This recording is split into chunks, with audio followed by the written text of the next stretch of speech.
अस्सलामु अलैकुम रहमतुल्लाहि व बरकातुहू। उम्मीद करती हूँ कि आप सब खैर आफियत से होंगे।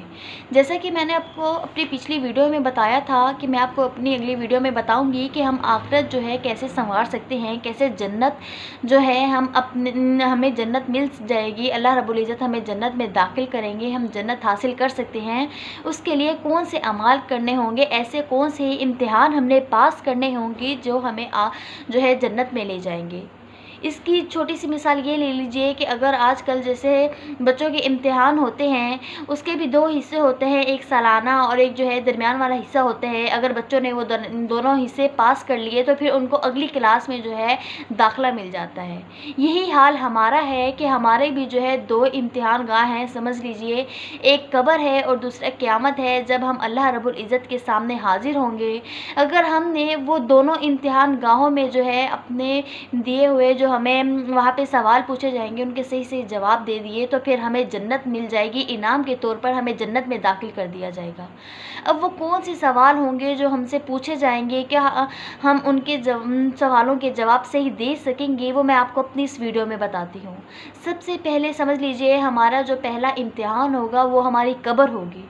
उसमें हमसे 3 सवाल पूछे जाएंगे। अब वो कौन से सवाल हैं? पहला सवाल कि तुम्हारा रब कौन है, तुम्हारा दीन क्या है, तुम्हारा नबी कौन है। अब ये सुनकर ये मत समझ लीजिएगा कि ये सवाल तो बच्चे को भी पता है, हर कोई इसका जवाब दे देगा। ऐसा नहीं है, बल्कि अगर हमने दुनिया में जो है ज़िंदगी अच्छी गुजारी होगी, हमने दुनिया में ज़िंदगी अपनी दीन के मुताबिक गुजारी होगी, तो तभी हम इन सवालों के जवाब दे सकेंगे। अदरवाइज़ हम इन सवालों के जवाब नहीं दे सकेंगे, हमारी ज़ुबान पर इन सवालों के जवाब आएंगे ही नहीं। हमारी ज़ुबान समझ लीजिए मिसाल के तौर पर बंद कर दी जाएगी।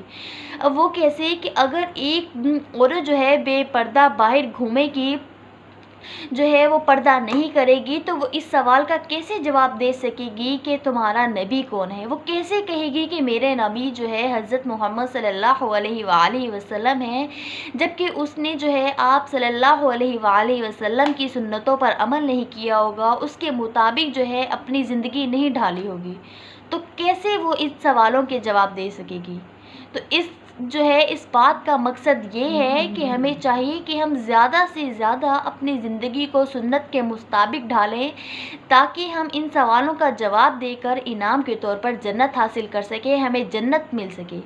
ये है मेरी वीडियो बनाने का मकसद कि ज़्यादा से ज़्यादा हम दीन की तरफ राग़िब हों, ज़्यादा से ज़्यादा जो है हम अल्लाह रब्बुल इज़्ज़त का जो है दीन हासिल करें, अल्लाह रब्बुल इज़्ज़त के जो है दीन की तरफ चलें, सीधे रास्ते पर चलें। आप सल्लल्लाहु अलैहि वसल्लम की सुन्नतों को अपने जिस्मों पर सजाने वाला बनाएं।